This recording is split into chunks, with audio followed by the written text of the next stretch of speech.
Are these stats correct? Was CJ? What am I looking at? Shit, I'm looking at the damn Marshall box score. Yeah. Huh? Where did that come from? Huh?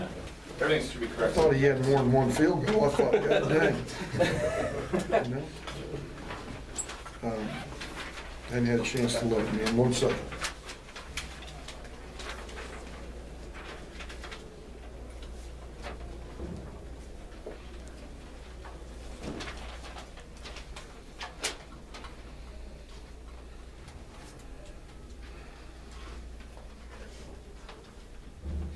Okay, you know, I thought that a lot of good things happened in that game. I look back at halftime, and you know, our big philosophy: 60 by 2, 60% of the scoring comes from 2 guys, and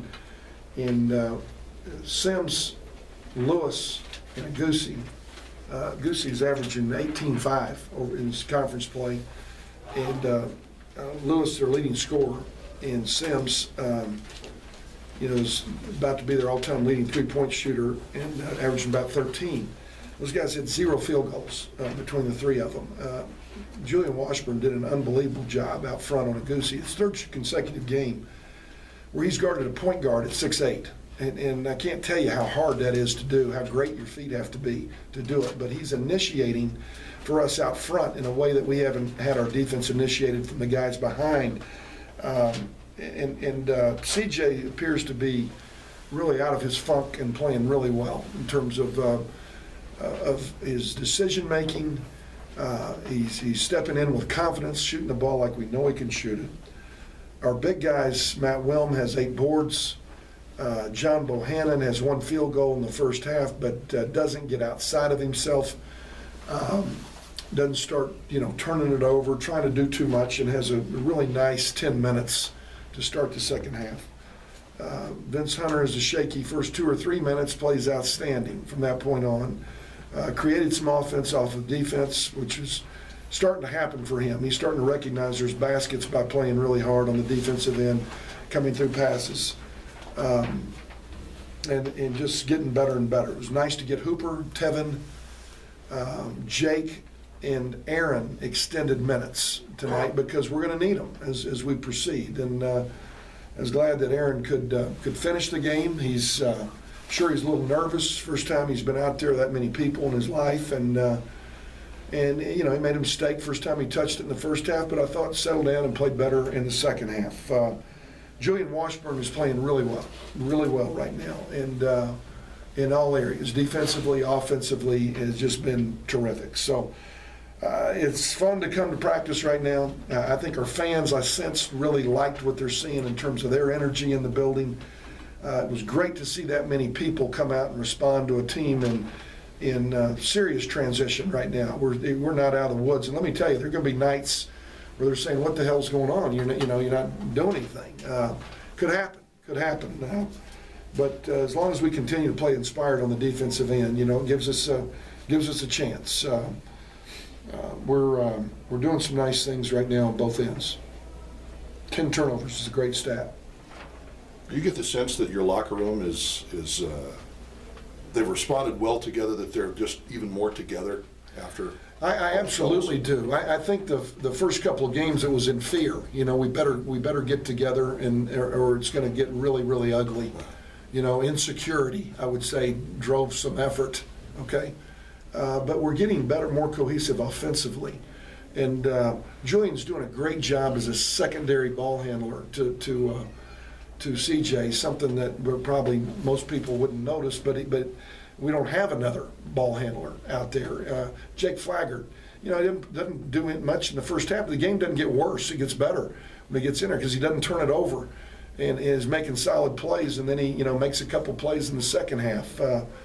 You know, those things are real encouraging right now. And our freshmen, I really think, have played beyond their freshman year at this point in the season. Matt Wilm is starting to come back as a result of starting the last couple games. He's getting his head up. Cedric deferred, told me that he thought it would help Matt to come if he came off the bench and let Matt start because he's a freshman. That was important to him.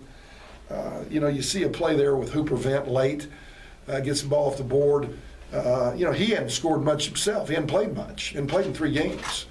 But he wants Tyler to score, so he kicks it back out versus shooting it. I mean, there's no agendas right now other than winning. And basically, there's only 2 kinds of players, those with agendas and those without. And we prefer to have those without. You know, those are the guys that'll do the hard things, and that's what we're doing right now. Coach, I was really impressed that you could score 42 points in the paint, a lot of that against the zone.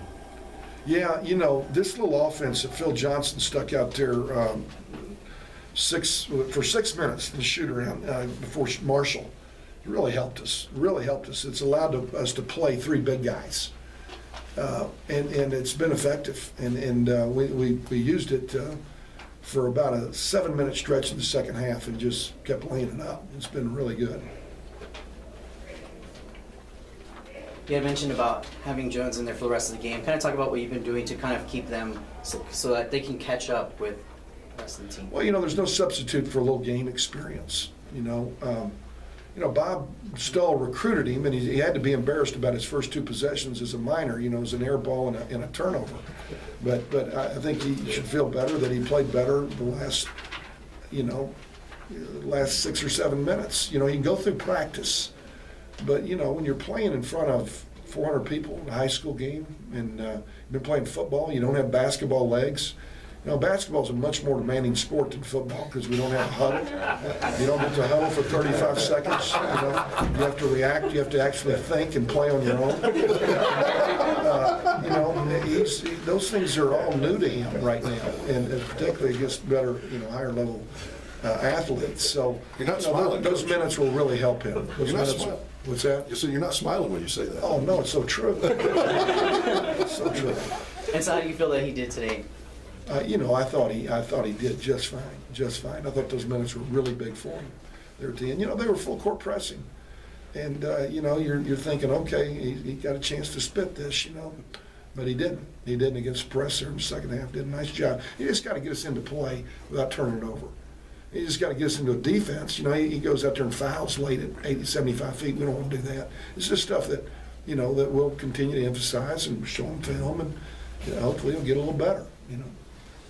Coach, talk about what getting win number 400 in your career means to you. Well, you know, I'm damn near 60 years old. You better, you know, you're not going to be coaching.